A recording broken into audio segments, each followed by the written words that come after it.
మనం కలిసి చూద్దాం. Psalm 84, reading all together verse 1.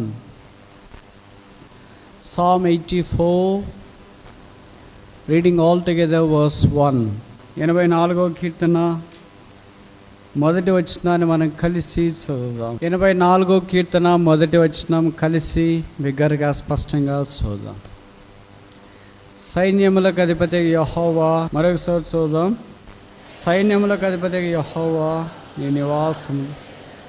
ప్రార్థన. మోకరించగలిగిన వాళ్ళు దయచేసి మోకరించి. ప్రేమగల తండ్రి యేసుక్రీస్తు ప్రభువు వారి ప్రార్థనలకి జవాబిచ్చినామని బట్టి మీకు స్తోత్రాలు. ఇది నా మొదటి సెషన్లో మీరు మాకు సహాయపడినందుకు స్తోత్రములు.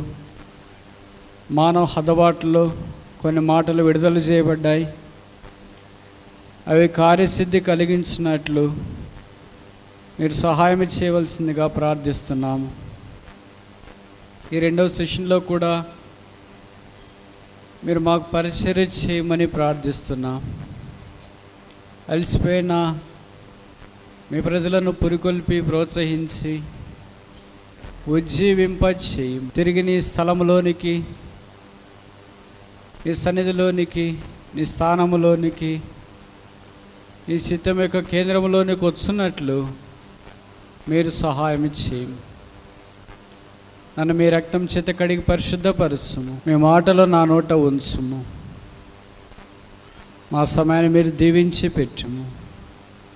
యేసు నామమున ప్రార్థిస్తున్నాము తండ్రి, ఆమేన్. దేవుని నివాస స్థలము లేదా దేవుని మందిరము, దానికి సంబంధించి కొన్ని కీర్తనల్లో కూడా ఈ మాటలు రాశారు కనుక ఆ కీర్తనలను కూడా దేవుని మందిర కీర్తనలు అని పరిగణించినారని మన జ్ఞాపకం చేయబడుతూ వచ్చింది. అలాంటి కీర్తనలు ఒకటి 122వ కీర్తనని మనం మొదటి సెషన్లో కొన్ని విషయాలు పరిగెరుకున్నాం. అలాంటి కీర్తనలో ఇంకొక కీర్తన 132. ఆ కీర్తనలో కొన్ని సంగతులు ఈ రెండవ సెషన్లో మనం నేర్చుకోవటానికి ప్రయత్నం చేస్తాం. దేవుని మందిరం యొక్క రమ్యత రాజైన దావీదు చూచి అనుభవించి మనం కూడా అనుభవంలోనికి రావాలని జ్ఞాపకం చేస్తున్నట్లు మనకు పరిచయం. అందుకే యాకోబు బలిష్ఠునికి మొక్కుబడి, యాకోబు బలిష్ఠునికి ఒక నివాస స్థలము ఆయన చూడాలని ఆరంభించిన సంగతి మనకు పరిచయం. ఈ 132వ కీర్తనలో మందిరానికి సంబంధించిన 5 విషయాలు మనం చూస్తాం. మొదటిది 14వ వచనం, 132:14. Psalm 132 verse 14.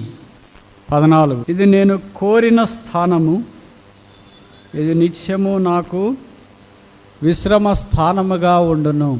కోరిన స్థానము ఏంటది? 13వ వచనం, యెహోవా సియోనును ఏర్పరచుకొని ఉన్నాడు. ఏంటది? 7వ వచనం, ఆయన నివాస స్థలములకు పోదము రండి. ఎందుకని? జవాబు కింద వరుస, ఆయన పాదపీఠం ఎదుట సాగిలపడదాము రండి. మనం వెళుతున్నాం కనుక ఆయన కూడా పిలుస్తున్నాం.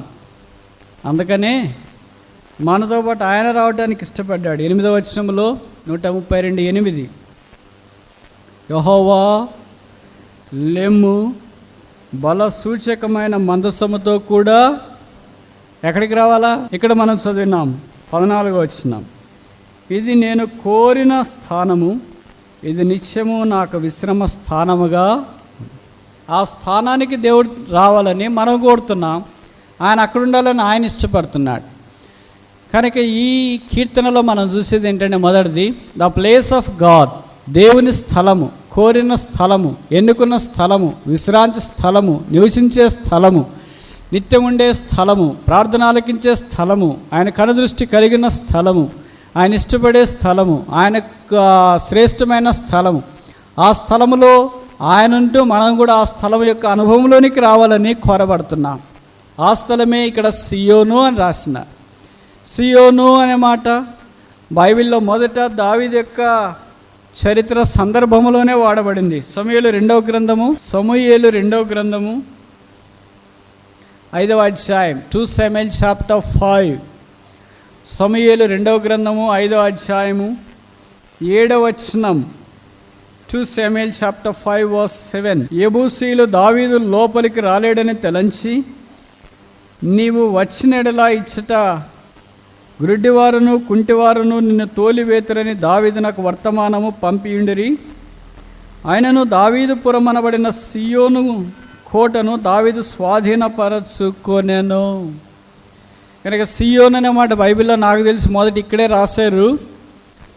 అది దావీదు యొక్క ప్రస్తావనలోనే మనకు కనిపిస్తుంది. అదే స్థలమే దేవుని నివాస స్థలముగా, మందిరముగా ఉన్న సంగతి కూడా మనకు పరిచయం. ఈ స్థలములో ఏముంది? ఎక్కడైనా దేవుడు ఉన్నాడు కదా, ఎక్కడైనా ఉన్నాడు. ఎక్కడైనా ఉన్నా ఎక్కడోగుతూ ఉండాలి కదా. స్థలం ఏముందో మనం ఎక్కడోగుతూ ఉండొచ్చు కదా. యాత్రికులం, పరదేశులం కదా. మనం ఒక స్థలం తీసుకుంటాం, ఇల్లు కట్టుకోవడానికి ప్రయత్నం చేస్తాం. అలాగే దేవుడు భూమి మీద యాత్రికులు, పరదేశులమైన మన మధ్యలో నివాసం చేయలేని ఆయన సంకల్పించినాడు. అందుకే ఆ దేశంలో ఒక స్థలాన్ని ఆయన ఎన్నుకున్నాడు. అది ఆయన ఏర్పరచుకున్న స్థలము. అక్కడికి నీ బలసూచకమైన మందసము చేత, లేదా రమ్ము రమ్ము రమ్ము, సంఘము దేవుణ్ణి రమ్ము అనే 5 ఆహ్వానాలతో బైబిల్లో ఆహ్వానిస్తుంది. అలాంటి ఆహ్వానాల్లో మొదటిది ఇది. ఏమని? మీరు రండి.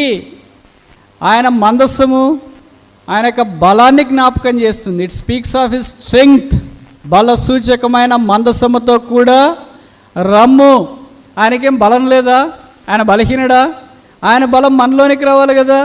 అందుకే 84వ కీర్తనలో మనం చూస్తాం. 84వ కీర్తన, Psalm 84, 84వ కీర్తన 5వ వచనం. నీ వలన బలమునందు మనుషులు యాత్ర చేయ మార్గములు వారికి అతి ప్రేములు. ఆయన బలంతో కూడా ఎందుకు రమ్మంటున్నామంటే ఆయన బలం మనం పొందాలని. ఇది అంటకట్టబడినప్పుడు ఆయన మనం పొందుతున్నాం. కనుక ఆయన బలవంతుడైన దేవుడని గుర్తించి ఆయన బలాన్ని మనం పొందటానికి బల సూచకమైన మందసముతో కూడా రమ్ము. నీ వలన బలమునందు వారు ధన్యులు. వలన, ఏం వలన? దేవుని వలన. ఏమేమి దేవుని వలన ఏం కలుగుతున్నాయి? బలమిచ్చే ఉన్నాయి. ఏంటవి? టానికల్ లాంటివి. ఎన్నున్నాయి? 5 ఉన్నాయి. మొదటిది ఏంటి? యోహాను రాసిన మొదటి పత్రిక, మన్నించండి, ప్రకటన గ్రంథం 1వ అధ్యాయం 6వ వచనం.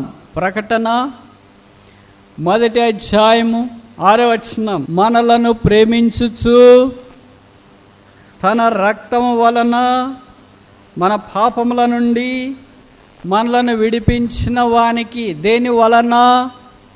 నీ వలన అంటే ఆయనలో ఏముంది? ఇక్కడ చూసామని, నీ రక్తము వలన. మొదటి వలన ఏంటంటే యేసు ప్రభు యొక్క అమూల్యమైన, పరిశుద్ధమైన, నిర్దోషమైన, నిష్కళంకమైన రక్తమును బట్టే మనం ఇప్పుడు దేవుని సన్నిధిలో అంగీకరించబడుతున్నాం. ఆ రక్తము వలన మనము విడిపించబడ్డాం. గనక ఆ దేవుడికి ఇప్పుడు మహిమ కలగాలని, ప్రభావము కలగాలని, ఘనత స్తుతులు కలగాలని ఇది నాన్న సంఘము ఆశపడుతుంది. అందుకని ఆ వలన, ఆయన రక్తము వలన, రక్త శక్తి దగ్గరికి మనం వచ్చినప్పుడు బలం పొందుతాం. రెండవది ఏంటి? ఎఫెసీ పత్రిక 2వ అధ్యాయము 16వ వచనం. ఎఫెసీ పత్రిక 2వ అధ్యాయము 16వ వచనం. Ephesians chapter 2 verse 16, 2:16. తన సిలువ వలన ఆ ద్వేషమును సంహరించి దాని ద్వారా వీరిద్దరిని ఏక శరీరముగా చేసి దేవునితో సమాధాన పరచవాలని ఇలాగ చేసిన కనుక ఆయన మనకు సమాధాన కారకుడై సిలువ వలన. మొదటి వలన ఏంటి? రక్తము వలన. రెండవ వలన ఏంటి? సిలువ వలన. మూడవ వలన ఏంటి? తిమోతికి రాసిన పత్రిక, మొదటి పత్రిక 4వ అధ్యాయము 5వ వచనం. మొదటి పత్రిక 4వ అధ్యాయం 5వ వచనం. ఏలైనగా అది దేవుని వాక్యము వలన. మూడో వలన ఏంటి? వాక్యము. నాలుగో వలన ఏంటి? ఇక్కడే రాశారు, ప్రార్థన వలనను పరిశుద్ధపరచబడుచున్నది. కనుక మనం భుజించే భోజనము, పానము, మనం పీల్చే గాలి, మనం తాగే పానం, ఇవన్నీ పరిశుద్ధపరచబడాలని దేవుడు కోరుతున్నాడు. అంటే మనకు బలం రావాలంటే భౌతికమైన ఆత్మ సంబంధమైన బలాన్ని దేవుడే ఇస్తున్నాడు. కనుక మొదటి రక్తము ద్వారా, రెండవది శిలువ ద్వారా, మూడవది వాక్యము వలన, నాలుగవది ప్రార్థన వలన. నీ వలన బలము పొందు మనుష్యులు ధన్యులు. వీరి బలం ఇప్పుడు ఎక్కడ వస్తుంది? 84 ఇందాక మనం చదివాం. ఆయన వలన వస్తుంది. ఆయన ఎక్కడున్నాడు? మరి బల సూచకమైన మందసముతో కూడా రమ్ము. ఎక్కడికి వస్తున్నాడు? పరిశుద్ధ స్థలములోనికి వస్తున్నాడు. కనుక 5వ వలన ఏంటంటే దేవుని మందిరము. దేవుని మందిరం వలన మనం బలం పొందడానికి అవకాశం ఉంది. ఈ 5 వలనలు మనలో లేకపోతే, ఈ 5 టానిక్లు, ఈ 5 ట్యాబ్లెట్స్ మనకు రాకపోతే మనం చాలా బలహీనంగా ఉన్నామని అర్థం. కనుక వాళ్ళు కోరుతున్నారు, యెహోవా రమ్ము రమ్ము రమ్ము. ఆయన బలం మందికి కావాలా. మొదట ఎక్కడికి రావాలా? ఆయన దేవుని మందిరావణంలోనికి రావాలా. రెండవది ఎక్కడికి రావాలా? ప్రకటన గ్రంథం మన్నించండి, పరమగీతం 7వ అధ్యాయం 11వ వచనం. పరమగీతం 7:11.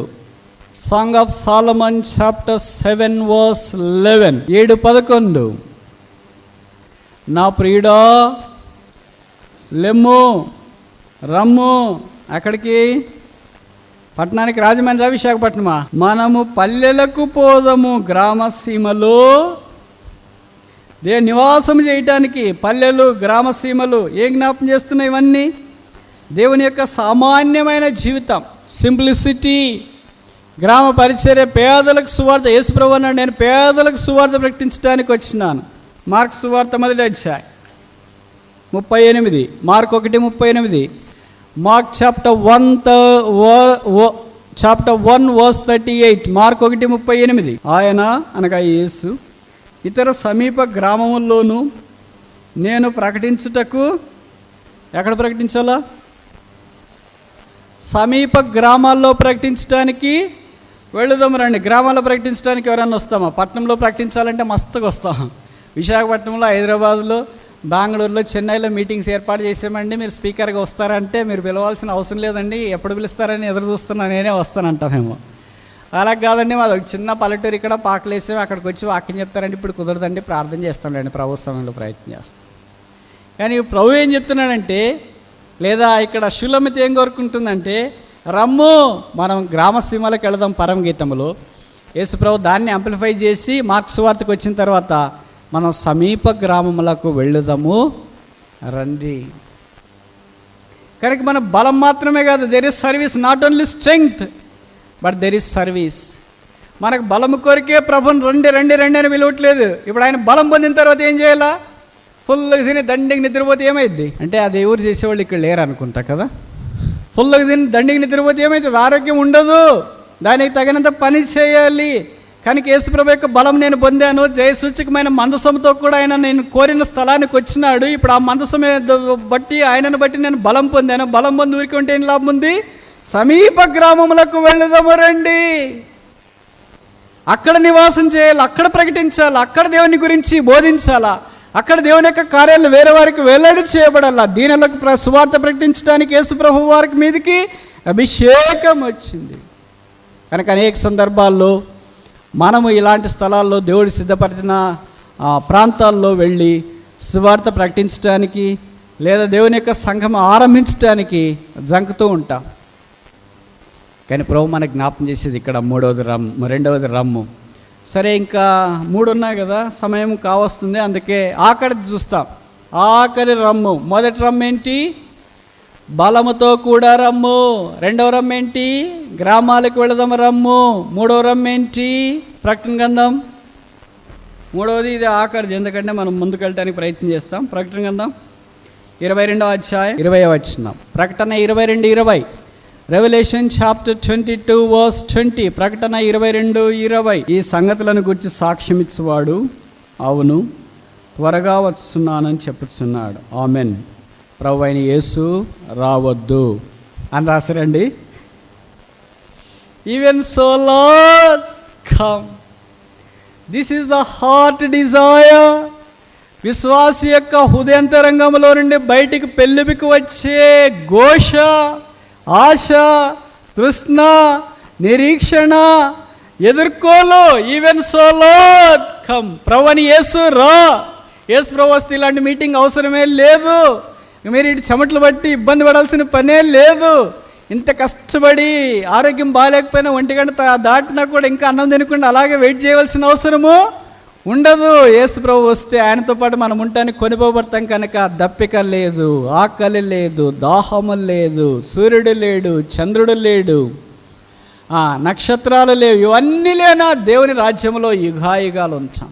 ఆ రాజ్యం కొరకు సిద్ధపడే ఈ లోకంలో మనం ఉండే 70 సంవత్సరాలు బతకి 90వ కీర్తనలో మోషే చేసిన ప్రార్థన మనకు పరిచయం అనుకుంటా కదా. మా ఆయుష్కాలం 70 సంవత్సరాలు అధిక బలం ఉన్నా ఈ 80 ఏళ్ళు బతికి మనం ఏమనుకుంటాం, లోకమంతా నాదే అని ఇస్తాం.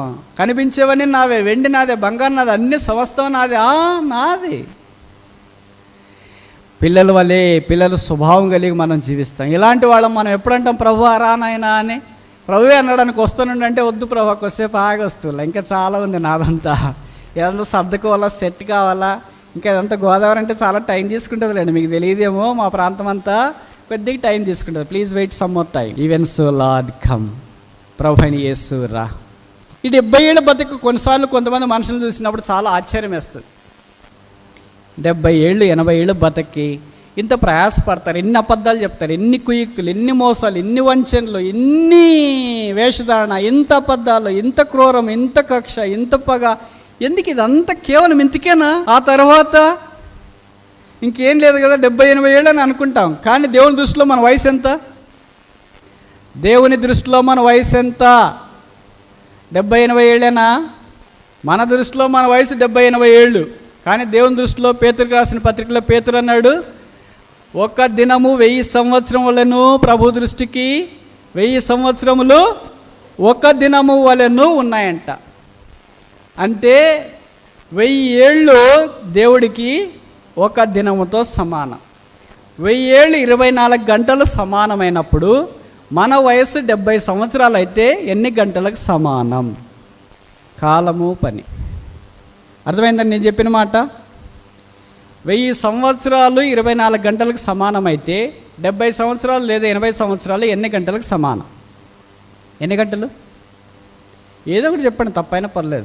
బ్రాడ్గా చెప్పాలంటే 2 గంటల నుండి 3 గంటల దాకా. ఇప్పుడు చెప్పండి, మన బతుకు ఎంతకాలం? ఎంతకాలం అండి? 70 ఏళ్ళా 80 ఏళ్ళా? చెప్పరేంటి? ఎన్ని గంటలు? 2 మినిమం, మ్యాక్స్ 3. 2 గంటలు 3 గంటలకు సస్తావు అని ఎవరైనా మనకి చెప్పారనుకో, దేవుడే చెప్పాడు, ఇంకా 2 గంటల్లో నీ ప్రాణం నేను తీసుకుంటాను, ఏమన్నా చేయాలనుకుంటే ఇప్పుడే చెయ్యి అంటే మీరేం చేస్తా? మనమంతా అలా కావాలని కాదు, ఒకవేళ అలాంటి ఆప్షనే వచ్చింది అనుకో, ఇంకా 2 గంటలకు నేను నీ ప్రాణం తీసుకుంటాను, last 2 hours do what ever you like, ఏమి చేయాలనుకుంటే చెయ్యి అని అంటే మనం ఏం చేస్తాం? పక్కన వాళ్ళతో గొడవ పడతామా, పోట్లాడతామా, కొట్లాడతామా, ఇంకేం చేస్తాము? చెప్పరేంటి? ఈ అవకాశం మనకు వస్తే ఏం చేస్తాము? ఇవన్నీ ప్రాక్టికల్. మీరేమి ఎట్లో ఫీల్ కావద్దండి, ఇప్పుడే పరలోకంలో ఉన్నట్లేం ఫీల్ కావాల్సిన పని లేదు.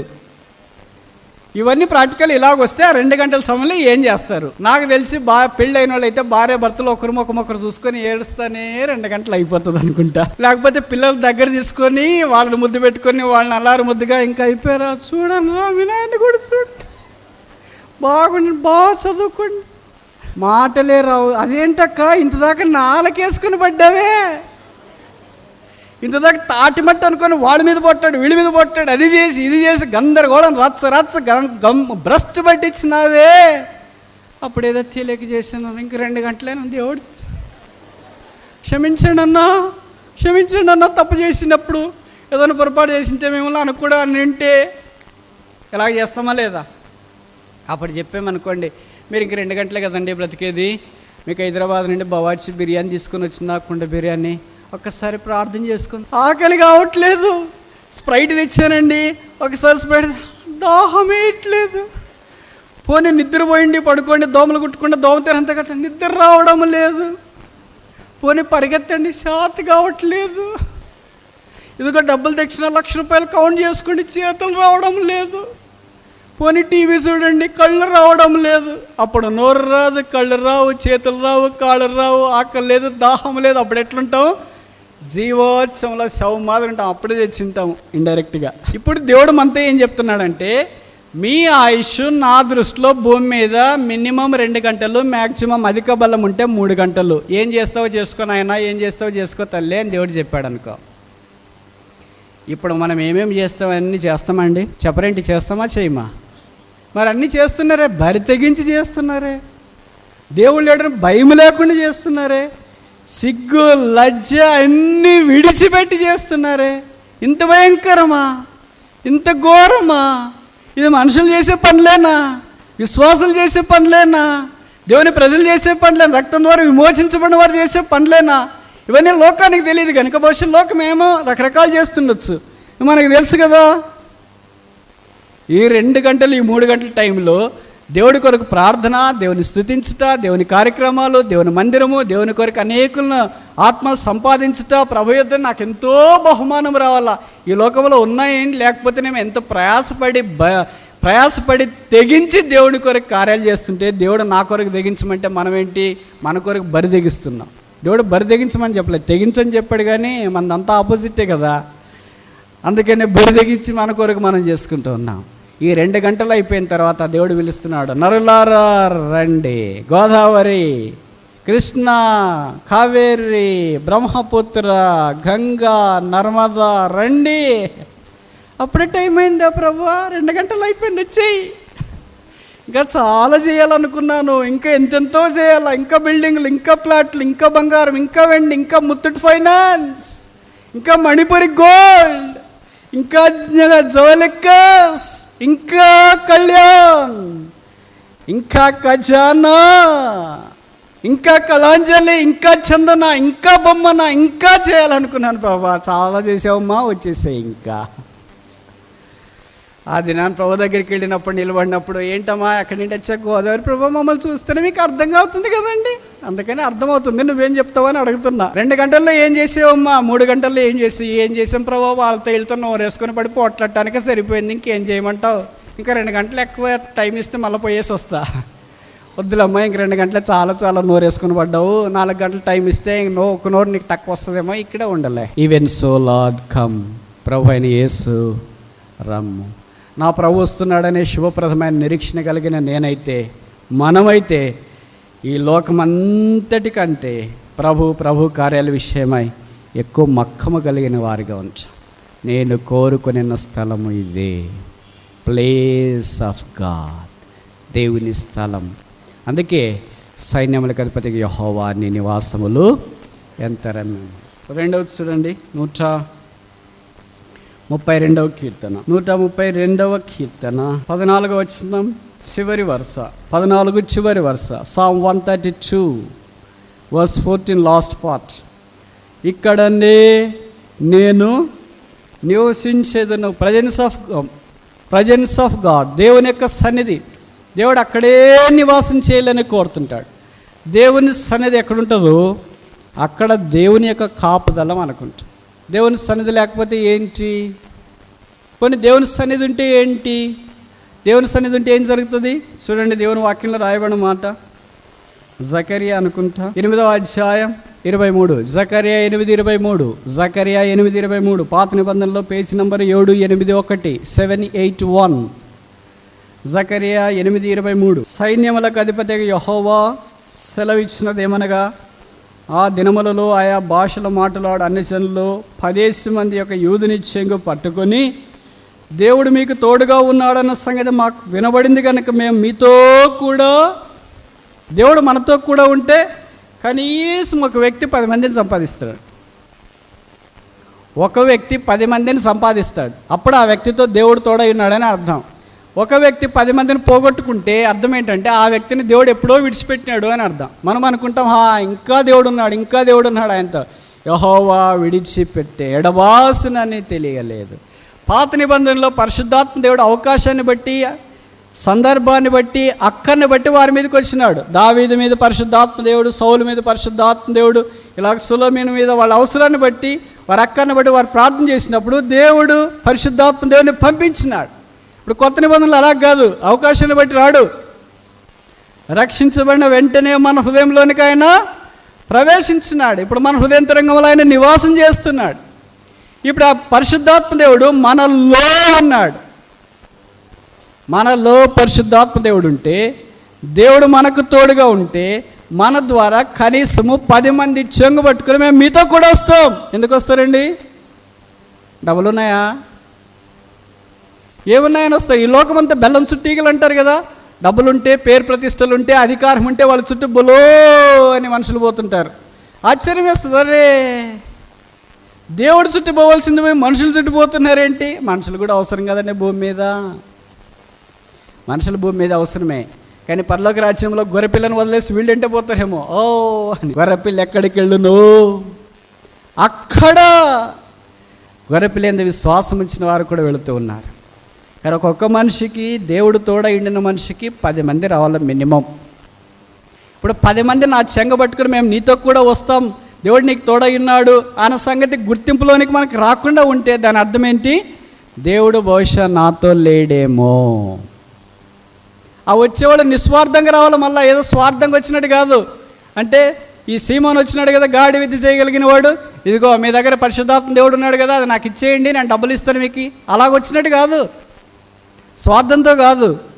అందుకే నిస్వార్థంగా దేవుని దగ్గరికి వచ్చింది ఒక ఆమె, పేరు రూతు. వాళ్ళ అత్తగారు నయోమినా. ఈ నయోమి భర్త చనిపోయాడు, ఇంకేం ఆకర్షణ లేదు, ఇల్లు లేదు, వాకిల్ లేదు, ఊరు లేదు, చెప్పుకోగలిగిన డబ్బు లేదు, బంగారం లేదు, వెండి లేదు, ప్లాట్ లేదు, ఫిక్స్డ్ లేదు, సేవింగ్ లేదు, ఏ పిఎఫ్ లేదు, జిఎఫ్ లేదు, no F at all. And వాళ్ళ దగ్గరికి ఎవరన్నా వస్తారండి? అందులో ఆకర్షణీయమైన మోయాబులో నుండి. అప్పుడు రూతు చెప్తుంది, నీవు వెళ్ళిన దగ్గరికి నేను వస్తా, నీ జనమే నా జనం, నీ ప్రజలే నా ప్రజలు, నీ స్థలమే నా స్థలం. Where thou diest I die. నీవు చనిపోయిన దగ్గరే నేను చనిపోతా. దై గాడ్ మై గాడ్, నీ దేవుడే నా దేవుడు. అది దేవుడు తోడై ఉన్నాడు. నయోమికని ఎవరు గుర్తించినారు? రూతు గుర్తించింది. రూతు పక్కన తోడుకోళ్ళు ఉంది. తోడుకోళ్ళేనా అనేది మీరేమంటారు? పక్కన ఇంకోగా ఉంది, ఆమె పేరేంటి? ఓర్ఫ్. ఆమె గుర్తించలేకపోయింది. చూడండి, మన దగ్గర ఉండే మనకి దేవుడు తోడై ఉన్నాడని నయోమికి తెలియదు. దేవుడు తోడై ఉన్నాడా ఆమెకి లేదనేది. ఆమె ఇంకేమనింది, నా పేరు నయోమి అని పిలవద్దండి, నేను మధురం కాదు, నా పేరు మారాను పిలవండి అని బొలోన్ టీవీ 9 మాదిరి చెప్తూనే ఉంది. చూస్తూనే ఉండండి, వార్తా స్రవంతి నిరంతరం ధారావాహిక వార్త ఆఫ్టర్ బ్రేక్. అలాగందరికీ అని చెప్తూనే వచ్చింది. కానీ ఆమెకి దేవుడు తోడై ఉన్నాడన్న సంగతి ఆమెకు తెలియదు, కానీ ఆమె పక్కనున్న రూతుకి తెలిసింది. అందుకే రూత్ అనుకునింది, దేవుడు తోడైన వ్యక్తి ఒకవైపు, దేవుడు తోడై లేకుండా లోకమంతా మోయాబంతా ఒకవైపు, ఏది కావాలో కోరుకో అని మనల్ని అన్నారనుకో, మనం ఏమంటాం? చెప్పరేంటి? ఏం కావాలని కోరుకుంటా? ఏం కావాలో? దేవుడు మీకే అవకాశం ఇచ్చినాడు అనుకోండి. దేవుడు కాగలిగిన యూదా దేశ బెత్లెహేము, మొండి గోడలు, పడిపోయిన ఇల్లు, పట్టించుకునేవారు లేని స్థితి, భవిష్యత్ అంధకారము, ఇది యూదా దేశ బెత్లెహేము. యూతులు మోయాబు, రమ్యము, యోర్దాను నది వలె, ఏదైనా తోట వలె, ఎంత అందంగా ఉందో చెప్పలేము. కానీ అక్కడ దేవుడు లేడు, దేవుడు తోడుగా లేడు. ఈ రెండిట్లో ఏది కావాలో కోరుకోండి అంటే ఏం కోరుకుంటాం? కోరుకోరా మీరు? ఏమి రెండు వద్దులే ప్రభు అంటారా? నేను అనుకుంటా మీరు చాలా తెలివైన వాళ్ళు కనుక మీరు అనుకుంటా, 2 గానిలే ప్రభు ప్రస్తుతానికి. దేవుడు తోడు కావాలా, అదే సమయంలో ఇది కావాలా? ఇప్పుడు రూత్ ఏం చేసిందంటే, దేవుడు తోడు కానీ ఏ సంపద, ఏ ఐశ్వర్యం, ఏ నాగరికత, ఏ జనము, ఏ ప్రాంతము, ఏ స్థలము, ఏది నాకు అవసరం లేదు. దేవుడు తోడైన నీవే, నీ ప్రజలే, నీ దేశమే, నీ జనమే, నీ దేవుడే, నీ సమాధే, ఐ వాంట్. అందుకే ఆదినాన ఆమె దేవుడు తోడుగా కలిగిన ఆ స్త్రీ దగ్గరికి తిరిగి రావడానికి ఇష్టపడింది. కరువు ప్రాంతములు యూదా దేశ బెత్లెహేముకు ఒక్కసారిగా అడుగుపెట్టింది. ప్రభుకు స్తోత్రములు. ఈ రూతే రక్షణ లేని వ్యక్తికి ఇది నాన్న పోలిక. ఈ నయమే దేవుని సంఘానికి పోలిక. ఈ దినం సంఘం అలాగుంది. ఒక్క దేవుడు అనే విషయం తప్ప మిగతావన్నీ మొండిగోడలే బోసిపోయినా. సాక్ష్యం పడిపోయింది, బలిపీఠం త్రోయబడింది, ప్రాకారాలు కూల్చబడ్డాయి, గుమ్మాలు కాల్చివేయబడ్డాయి. భర్త ఎప్పుడో చనిపోయాడు. అంటే యేసుప్రభు చనిపోయాడంటే ఏంటి అర్థం? మనం ఆయన శిరస్సుగా స్వీకరించట్లేదు కదా, అందుకే ఆయన దూరంగా ఉండిపోయాడు. కేవలం మనిషి మాత్రం, పేరు మాత్రం సంఘం ఇక్కడ ఉంది. ఇలాంటి సంఘానికి వేరే వాళ్ళు రావాలంటే ఏం చూసిస్తారు మరి? ఒకటే ఒకటి, దేవుడు తోడుగా ఉన్నాడన్న సంగతి ఆమెకు తెలిసింది. అందుకే ఆమె బయలుదేరి వచ్చింది.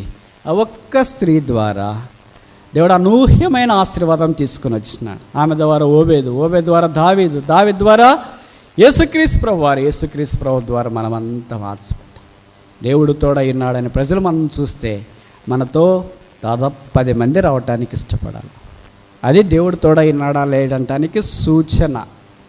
ఇప్పుడు చెప్పండి, మనలో ఎంతమందికి దేవుడు తోడై ఉన్నాడు? అనుమానం కదా, నాకు తెలుసు. ఎందుకంటే మనల గురించి మనకి ఏది ష్యూరిటీ ఉండదు, పాపం తప్ప.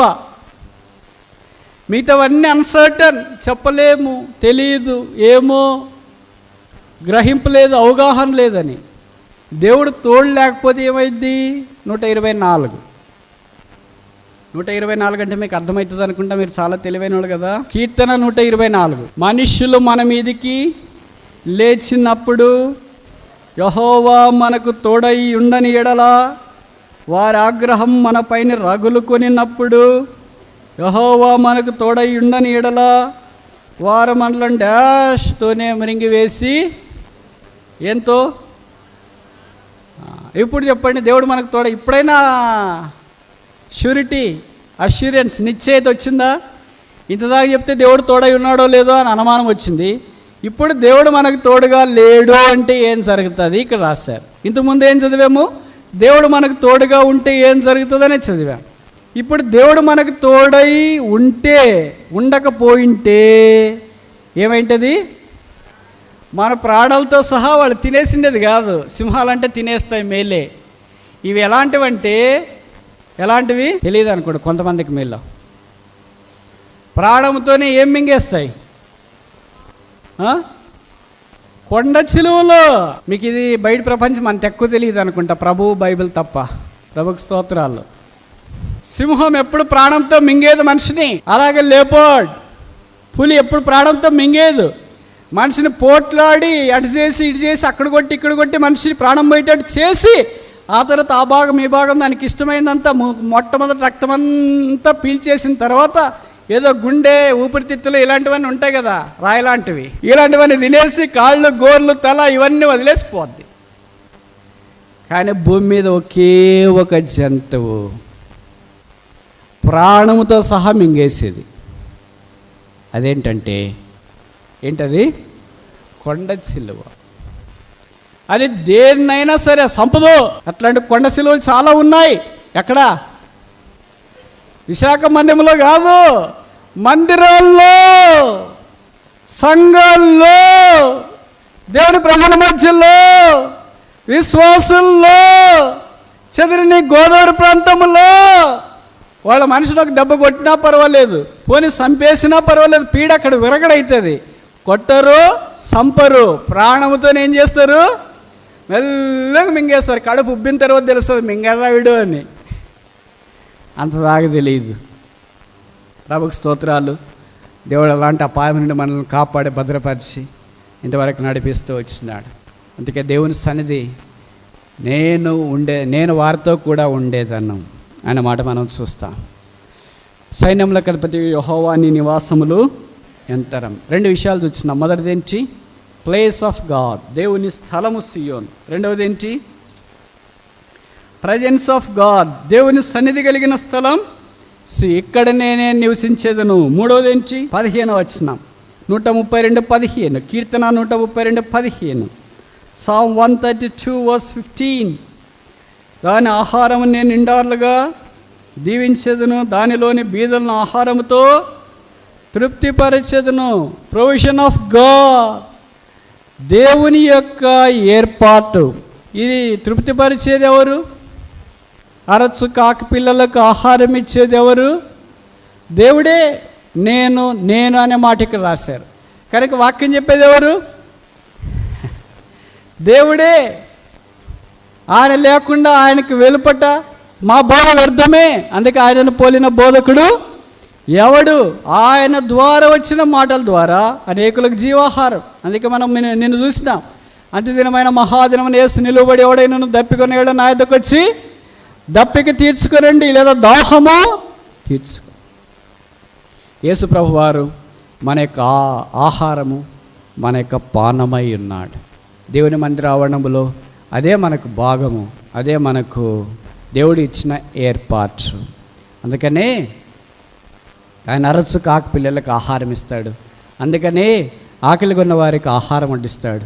అందుకనే ఆయన దగ్గరికి వచ్చిన వారిని వాక్యం చెప్పిన తర్వాత ఎప్పుడు మీరు వెళ్తూ ఉండండి, దారిలో ఏమైనా వచ్చి మీకు భోజనం చేస్తాయని అనలేదు. శిష్యులు అన్నారు సేమ్ మన మాదిరి వాళ్ళు, ప్రభువా ఇంత వీళ్ళందరికీ మీరే భోజనం పెట్టాలని యేసు ప్రభు అంటే ఇన్ని వేల మంది ఉన్నారు, ఎక్కడి నుండి తెచ్చిస్తాం, వాళ్ళని పంపించేసే అని చెప్పినారు. ప్రభు అన్నాడు మీరే వారికి భోజనం పెట్టారు. నేను వారికి భోజనం పెడతానని ప్రభు చెప్పలేదు. భోజనం వడ్డించేది ప్రభువే, కానీ ఆయన తన కొరకే చెప్పుకోలేదు. మనమైతే ఏం చెప్తాం? వేరే వాళ్ళు చేసిన ఎవరు చేస్తారు ఇదంతా? మేమేనండి. కొంతమంది ఎలాగుంటారంటే ఉద్యోగం చేసే దగ్గర మందిరాల్లో కూడా బాగా కష్టపడి పని చేస్తుంటారు, వాళ్ళకి చెమట్లు వస్తుంటాయి. ఆ పని అంతా చేస్తున్నప్పుడు ఎప్పుడో మా మొదటి తెల్లకి పుల్లకి కనిపించి ఒక ఆయన వస్తాడు, వచ్చేసి అక్క చేసేసారా అన్నా, చేసేసారా, అయిపోయింది, అంత అయిపోయింది. అప్పుడు సేవకుడు వెళ్ళాల్సి వస్తారు, అన్న ఇదంతా చేయించేసానన్నా, ఇదంతా చేసేసామా, ఇదంతా అయిపోయిందన్నా, అంత అయిపోయింది. చేసేవాళ్ళు కష్టపడి చెమట వచ్చి వాళ్ళు కష్టపడుతుంటే మనవాడు చొక్క నలగకుండా ఇస్త్రీ కూడా నలగకుండా వెళ్ళి సేవకుల దృష్టిలో బోధకుల దృష్టిలో పడిపోయేటప్పటికి అబ్బా మనవాడు ఎంత చేసాడన్నా. ఇదంతా లోకంలో సరిపోద్ది, ఏదో తాత్కాలికంగా సరిపోతుంది. ప్రభు వచ్చేటప్పుడు ఇట్లా మేస్త్రీని పిలిచి బహుమానాలు ఈడు, మేస్త్రీ నువ్వు చాలా పని చేయించావు నాయన, నువ్వురా. ఆయన దగ్గర కూలి వాళ్ళు ఉన్నారు కానీ మేస్త్రీలు లేరు. ద్రాక్ష తోటలో దాసులు ఉన్నారు కానీ సూపర్వైజర్స్ లేరు. కనుక మనం చేయగలిగింది మనం చేయాలా. తర్వాత దేవుడు దాన్ని బలపరిచేవాడు.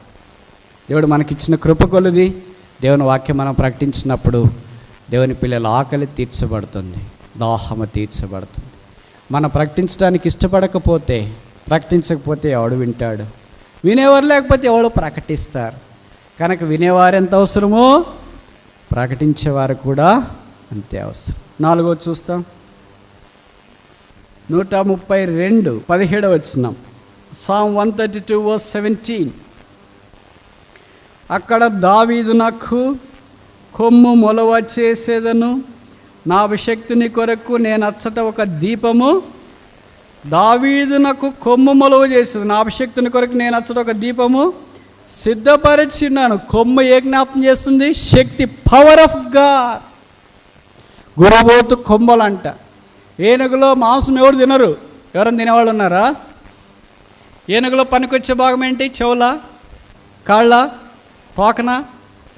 ఆ 2 వచ్చిన ఏనుగు దంతాలు చాలా చాలా విలువైనది. దాన్నే కొమ్ము. గురుబోతు కొమ్ము.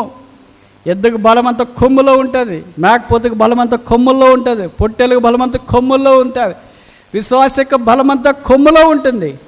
అందుకే కొమ్ముతో అభిషేకం చేయడం అనేది పాత నిబంధనలో ఆనవాయితీకి వచ్చినట్లు వాక్యంలో మనం చూస్తాం. కనుక దేవుని యొక్క శక్తి, power of God is manifested in the church of God. దేవుని సంఘములో దేవుని యొక్క శక్తి వెల్లడి చేయబడుతుంది. ఆయన ఎంత శక్తి కలిగిన వాడు?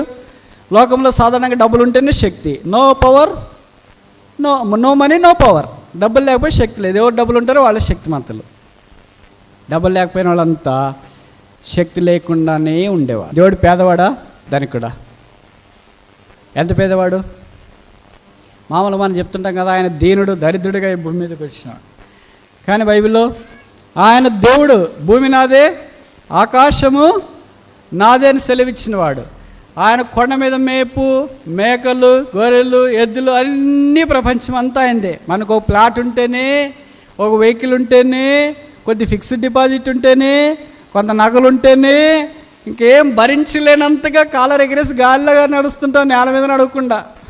దేవుని అంతట్లో మనకి ఇంత ఉందనుకో, ఇంకెక్కడ నడుస్తాం? దేవుడు ఎంత ధనవంతుడో చెప్పమంటారా? నా 4 చాలదు, నా హృదయం అసలే సరిపోదు, మీ చెవులు కూడా సరిపోవు. కానీ ఒక గుర్తు చేయడానికి లేదా జ్ఞాపకం ఉంచుకోవడానికి, తెలుసుకోవడానికి ఒక చిన్న ఉదాహరణ చెప్తా. 2015 చివరిలో ప్రపంచంలో ఒక విలువైన బిడ్డ జన్మించింది. ఆ బిడ్డ పేరు మ్యాక్సిమా. ఆ బిడ్డ తల్లిదండ్రులు మార్క్ జుకర్బర్గ్, ఫేస్బుక్ అధినేత. ఆ బిడ్డ తల్లి ఫీబే చెన్, చైనా అమ్మాయిని మార్క్ ప్రేమించి పెళ్లి చేసుకున్నాడు. ఆ తర్వాత ఆయన వయసు 31 సంవత్సరం. 31 సంవత్సరానికే ఆయన సంపద $4 బిలియన్. ఆ కూతురు మామూలుగా ఎవరైనా ధనవంతుల ఇంట్లో జనిపిస్తే she was born with silver spoon అంట. నాకు ఏం పదాలు రావు అనుకుంటాను, ప్లాటినం స్పూన్ అనాలో ఏమో తెలియదు. ఆ బాబు జన్మించిన తర్వాత ఆయన ప్రపంచానికి ఒక బెటర్ వరల్డ్ అంట, తన కూతురు యొక్క జన్మదినాన్ని పురస్కరించుకుని భూమి మీద ఉన్న మానవ కోటికి ఆయన ఇచ్చిన భూరి విరాళము 3 లక్షల కోట్లు. 3 లక్షల కోట్లు విరాళమే ఇచ్చినాడు. 31 సంవత్సరాల వయసు. మనకు 31 సంవత్సరాలకి పాసుగుడుగాము, ఉద్యోగమే రాదు. చాలా ఆశ్చర్యం వేస్తుంది. 3 లక్షల కోట్లు అంటే ఎంతో నాకు తెలియదు, ఎందుకంటే ₹1,00,00,000 కూడా నేను ఎప్పుడు చూడలేను. 1000 దాకా, లక్షల దాకా చూచా. కానీ అర్థం చేసుకోవటానికి ఇంకో విధానంలో చెప్పచ్చా, మన ఆంధ్రప్రదేశ్ 2015-16 రాష్ట్ర బడ్జెట్ 1,30,000 కోట్లు. ఈ విరాళం ఎక్కువ, బడ్జెట్ ఎక్కువ? ఇలాంటి రాష్ట్రానికి సంబంధించిన 3 సంవత్సరాల బడ్జెట్ ఆ విరాళానికి సమానం. అంత ధనవంతుడు తన కూతురి భూమి మీద పుడితే అంత భూరి విరాళం ఇవ్వటానికి ఇష్టపడ్డాడు.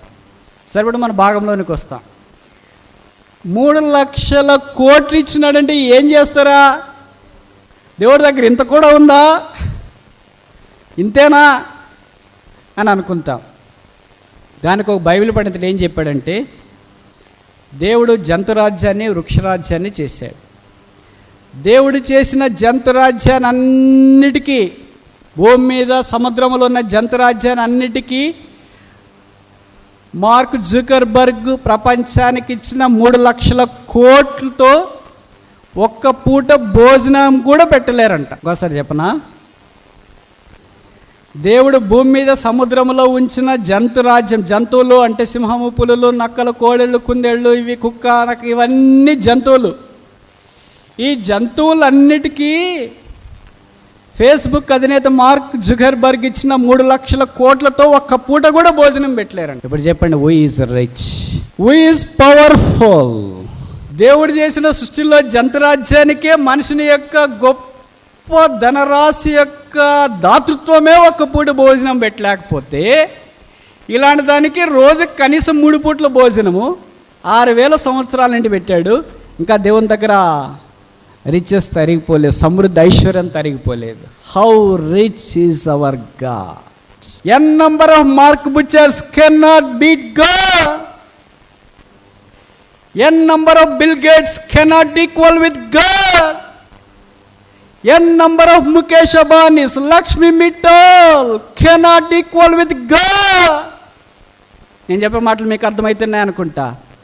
లెక్కింప సఖ్యము కానీ మార్క్ బుచర్లు, లెక్కింప సఖ్యం కానీ బిల్ గేట్స్, లెక్కింప సఖ్యము కానీ బిర్లా, టాటా, అంబానీలు, లెక్కింప సఖ్యం కానీ లక్ష్మీ మిట్టాళ్ళు, లెక్కింప సఖ్యం కానీ వారెన్ బఫెట్ లాంటి వారి యొక్క సంపద దేవుని యొక్క సృష్టిని పోషించటానికి కూడా చాలదంటే, దేవుడు అలాంటి సృష్టిని దాదాపు 6,000 సంవత్సరాలుగా పోషిస్తూనే ఉన్నాడు. How rich my God is. ఈ దేవుడు ఆ మందిరములో ఉండి, ఒక కొమ్ముగా ఉండి తన సంఘాన్ని పోషించటానికి ఉన్నాడు. అందుకనే దేవుడు ఆశ్చర్యకరమైన సంగతి ఏంటంటే, ఆదికాండం 28:13 ఆయన ఆకాశం నిచ్చెన పైన నిలిచి ఉన్నాడు. అయితే ఈ దినాలు కొత్త నిబంధనకు వచ్చేటప్పటికే ఈ పాపాత్రమైన మనము భ్రష్టపడి చెడిపోయి ఇంకా ఘోరం జీవించినాం కనుక ఆయన నిలిచుంటే కుదరట్లేదని ఆయన ఏం చేసేదంటే అక్కడి నుండి దిగొచ్చినాడు. దిగొచ్చి ఏం చేస్తున్నాడు? ప్రకటన గ్రంథం 2వ అధ్యాయం, ప్రకటన గ్రంథం, book of Revelation chapter 2 verse 1. ప్రకటన 2:1. ప్రకటన 2:1. ఎఫెసులో ఉన్న సంఘపు దూతకిలాగ వ్రాయము, 7 నక్షత్రములు తన కుడి చేత పట్టుకొని 7 దీపస్తంభముల వద్ద నిలిచిండేవాడు చెప్పు సంగతులు ఏమనగా అని రాశారా? చూడండి, బైబిల్ చూడండి, ఏం రియాక్షన్ లేదు. నా బైబిల్ అలాగే ఉందని మీరు అనుకుంటున్నారేమో కదా. మీరు ఎంత మంచోళ్ళు అంటే బ్రదర్ బైబిల్ అట్లా కూడా రాసినారేమో, మా బైబిల్ ఇట్లే రాసిరేమో అనుకునేంత మంచోళ్ళు. 7 దీపస్తంభముల మధ్య సంచరించుచున్నవాడు, మూవింగ్. వారి మధ్యలో ఇప్పుడు పైన నిలబడ్డాడు. ఆదికాండం దేవుడి మందిరంలో ఇంకా నిలబడి ఉంటే ఈ ప్రజలు ఇంకా భ్రష్టుపడిపోయి, చెడిపోయి, పాడైపోయి, దుర్మార్గులు అయిపోయి బజార్కి లాగబడ్డారు కనుక ఇక్కడే ఉంటే కుదరట్లేదు, వాళ్ళ దగ్గరికి వెళ్ళాలా కనుక ఏం చేశాడు? దేవుడు దిగి వచ్చి కాలం సంపూర్ణమైనప్పుడు ఆయన శిలువ మీదకి వెళ్ళి రక్తం కార్చి చనిపోయి సమాధి చేయబడి తన రక్తం ద్వారా ఒక జనాంగాన్ని కొని వారిని సంఘంగా సిద్ధపరిచి వారిని వెలిగిస్తుంటే ఆ వెలిగేవన్నీ కొద్దిసేపు అయిపోయిన తర్వాత ఏం చేయబడుతున్నాయి? ఏమవుతున్నాయి? ఆరిపోతున్నాయి. అందుకని ఇప్పుడు ఆయన నిలబడకుండా, కూర్చోకోకుండా ఏం చేస్తున్నాడు?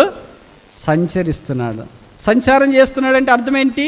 ఈజ్ అండర్ కంట్రోల్, లేకపోతే is in control of everything. ప్రతి దానిని ఆయన నియంత్రిస్తున్నాడు. 7 దీపస్తంభాలు, 7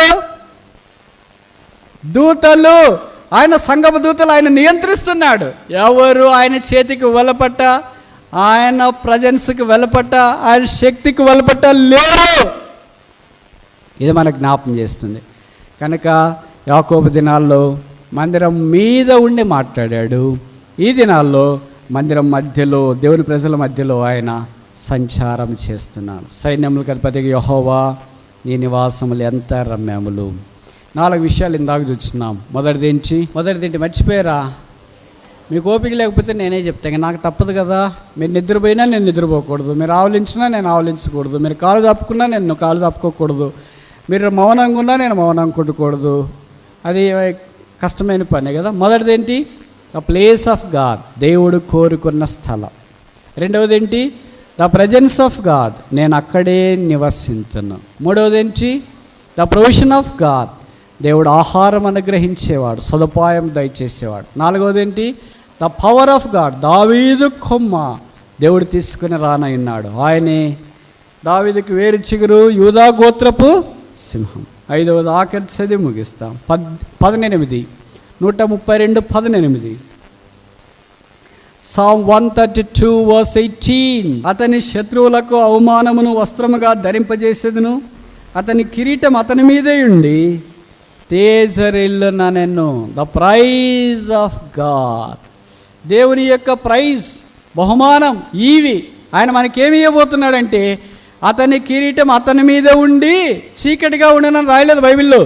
ఆయన తేజరిల్లును, ఈ షల్ బి బ్రైటర్, ఎంతో ప్రకాశించేవాడిగా ఉంటాడంట. ఇది బ్రైట్ అనే మాట చాలా అరుదుగా మనం వాడతాం. ఇప్పుడు ఎవరినైనా అడిగామనుకోండి, మీరు పలానా ఊరి నుండి వచ్చారు కదా, అక్కడ మీరు వెళ్ళే సంఘం ఎలాగుందంటే ఏం చెప్తారు? పర్లేదండి లేదా బాగుందండి అని చెప్తాం. ఆ మధ్యలో నేను ఒక బ్రదర్ని అడిగాను, ఆయన మన సహవాసం కాదు, వేరే వారిని అడిగాను, బ్రదర్ మీరు పలానా ఊరి నుండి వచ్చినారు కదా, ఎట్లుంది మీ సహవాసం అంటే ఆయన అన్నాడు, అంత బ్రైట్గా లేదు బ్రదర్ అన్నాడు. Very strange word. ఇంకోసారి చెప్పనా, ఎట్లుంది బ్రదర్ మీరు వెళ్ళే సహవాసం అక్కడ అంటే ఆయన అన్నాడు, అంత బ్రైట్గా లేదు బ్రదర్ అన్నాడు. అంటే ఇండైరెక్ట్గా ఏంటంటే డల్గా ఉంది అని అర్థం. డిమ్, బ్రైట్కి ఆపోజిట్ ఏంటి? డిమ్.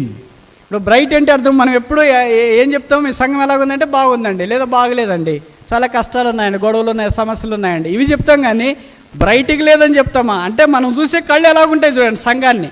సంఘంలో వెలుగు, అది దీపం, అది దీపస్తంభం, అది నిత్యం వెలుగుతుండాలి, అది ప్రకాశిస్తుండాలి. దాంట్లో నుండి మంట రావాలా, జ్వాల రావాలా, ప్రకాశం రావాలా, వెలుగు రావాలా.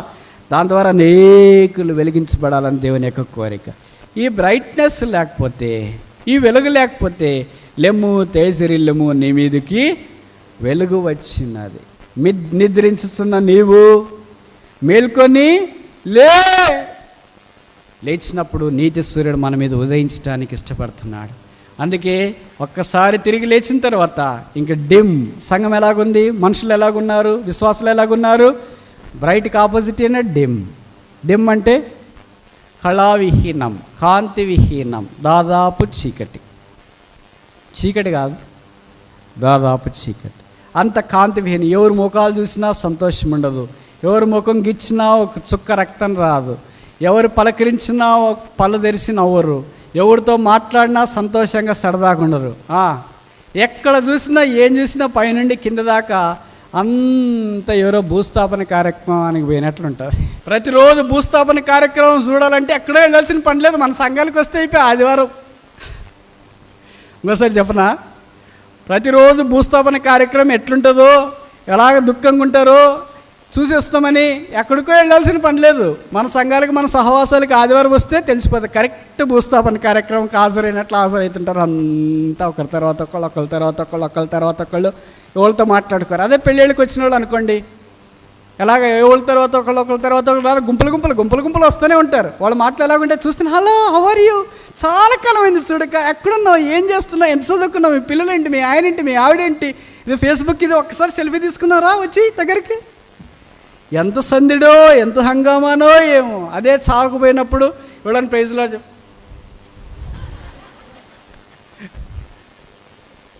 అన్నీ మౌనమే. ఇదేమనుకుంటున్నారంటే మన వాళ్ళు ఆత్మీయత అనుకుంటున్నారు. ఎంత తక్కువ మాట్లాడితే అంత ఆత్మీయత అనుకుంటున్నారు. ఎంత ఎక్కువ మాట్లాడడం ఎంత ఆత్మీయత కాదో అంత తక్కువ మాట్లాడడం కూడా అంతే. నేను చెప్పిన వాడు మీకు అర్థమైంది అనుకుంటా. విస్తారముగా మాట్లాడటం వలన దోషముండక మానదు, అదే మౌనంగా ఉండటం వల్ల దోషముండక. దేవుడు నోరెందుకు ఇచ్చినాడంటే ఆయన స్తుతించాలా. రెండవది ఏంటి, మౌనముగా ఉండక మాట్లాడము. అలాగని గడగడ గోదావరి ప్రవాహం వల్లే మాట్లాడకూడదు 3 నెలలు ఎడతెరిపి లేకుండా. ఎందుకంటే వరదలు వచ్చేసేయండి, మాట్లాడేస్తున్నాం, వరదలు అయిపోయిన తర్వాత ఇంక మాట్లాడంలేండి.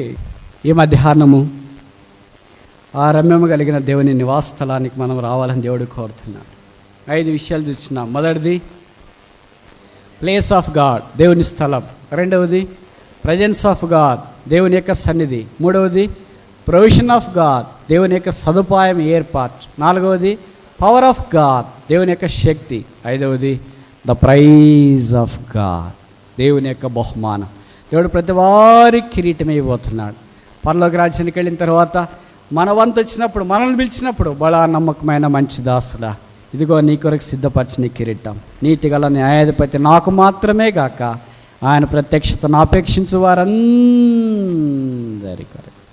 కనుక ఆ న్యాయాధిపతి దగ్గర మనం నిలబడిన వారమై మన వంతు వచ్చినప్పుడు మన బహుమానాలు మనం తీసుకొని, పావనుడా మా రక్షణ కొరకై స్తోత్రమని విమోచించబడిన వారు ఆ సింహాసనం ఎదుట సాగిలిపడి ఆయన్ని ఆరాధించి ఆ వెలుగు రాజ్యంలో ఉంటే ఎంత బాగుంటారు.